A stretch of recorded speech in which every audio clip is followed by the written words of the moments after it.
So Powell River is located along Highway 101. We're 2 ferries up from the Lower Mainland.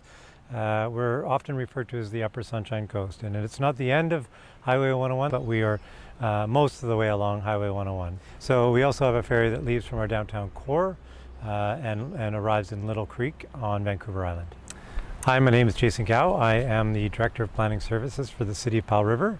We're not just a rural community. In fact, we've got new families arriving. We've got young seniors arriving. We've got people that have been here their whole lives, but it's a changing community. What Powell River has done really well is accessible connection to the waterfront. The Seawalk is a great example of a pedestrian corridor right along the water, and this is just south of our commercial core, and just north of the commercial core is the Willingdon Creek Trail. And so connected, there are probably about 4 kilometers of access to the waterfront. And I think other than a small connection right through the middle of town that the city needs to work on linking those two, I think it's a great example of an accessible, connected waterfront, and I think that's a really positive thing that Powell River, a waterfront community, has done. My name is Daniela Ferguson, and I'm a senior planner with the City of Powell River. So one of the reasons I became a planner was because I grew up as a child in a place where there was great active transportation. I could walk around and be pretty independent as an 11-year-old. And then my family moved to the States, to suburban North Carolina, and I was stranded at home unless my parents drove me somewhere. So that motivation of thinking about how transportation and land use connects together was clear to me as a child, and that was the reason I wanted to be a planner. We're on our beautiful Seawalk, and it goes along the coast of our city through Westview up into the BC Ferries terminal, which is one of the gateways to our community. For a network of active transportation in Powell River, I guess we have 2 key goals, and one is to connect the communities to each other. That some of these communities, because they're older, do have the grocery store and some other shops, post office and those kind of amenities. But we still need to connect to the hospital, the high school, and the other destinations that are in central Powell River. So it's connecting the communities to each other as well as connecting people to the key destinations. What I'm proud of in that vision is over the 3 years I've been at the city is helping community members who have the vision for the active transportation network be able to see it written down and then start to see the policy and political support build for it. So City of Powell River just finished a housing needs assessment, and like many other communities in BC, we are in a real housing crisis. From an equity point of view, not only do we have to think about can people actually afford these units, which is a question everywhere in BC, but what is the extra cost of living that come, like the cost of transportation. So if these deeply affordable rental units can be placed in town in a place that's already walkable, then we will be helping people have a more affordable lifestyle. So champions that are helping make active transportation happen in Powell River, we've got internal ones and external ones. So internally, my colleague Anna Lukinova couldn't do it without her. Externally in our community, we have some real great community champions too.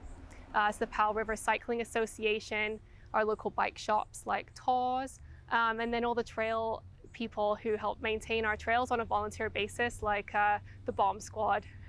I'm Anastasia Lukianova. I'm the sustainability planner with the City of Powell River, and I've been with the city for just over 2 years now. Originally from Russia, and the city where I grew up is very pedestrian-focused, transit-focused. My family actually didn't have a vehicle, as many other families didn't. So I think I got to experience the benefits of being able to walk to places and how actually it's such an enjoyable part of your day. And I think that to give people the opportunity to be more active, people would really see the benefit and just enjoy that as part of their daily lives. And I think it's also just more equitable, right? Because not everyone can or is able to drive. So we gotta give other folks the opportunity to also be out and about in the community and get places easily. Over the years, there's a sort of a standard set of services that we provide as a city, and as delivering water, right, dealing with sewer, maintaining roads, and active transportation is relatively new. So right now it's kind of like a nice to have, right? But it's not part of our how we fund things and just as a regular service that's being delivered. So I think we're in transition from doing it as one-off grant-funded project to actually rolling it into something that we need to fund on a permanent basis. we were looking at what is the representative image of our cyclist in Powell River, and actually what's come up was a senior on an e-bike.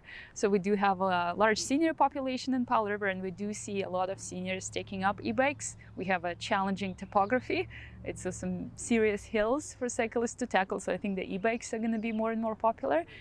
That in order to have people use active transportation and have a significant percentage of trips be active transportation, you need to have a network, right? You cannot just have isolated bike lanes in places where you're sort of able to put them. You actually have to connect them all, right? And your network is only as good as its weakest link. So I think that's been a shift for us, is from putting the bike lanes sort of in these isolated streets where we had the room, to saying, well, that's great, but we actually need to link it all together, and we need to make it safe for all users.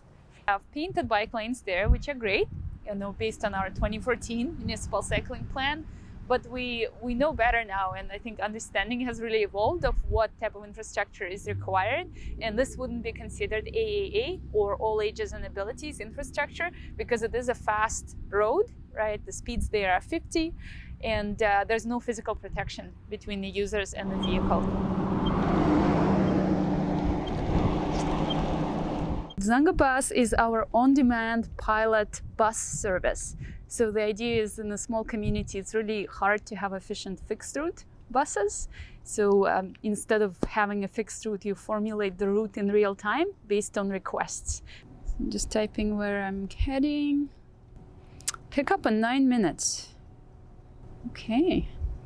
Zanga Bus is on its way.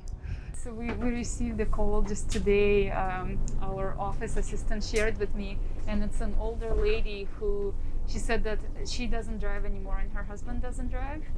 And so the Zanga Bus has really helped them just be able to get out in the community more, make the doctor's appointments, go for coffee, and it's really improve their quality of life. Because people assume this is some kind of a private party bus because it looks so, cool. They don't think it's public transit. You're like, no, this is public transit. You can get on. Social connectedness is a term that comes up a lot now, right? I think we're all realizing that we don't have enough of it, that a lot of people are feeling lonely, and having those connections that you make while you're out and about, when you smile at the person, recognize your neighbor, that's actually very important. And that's something that you will not get when you drive past each other. Bike past someone who's walking, you can actually greet them, acknowledge them, and make those connections that are so important for a community.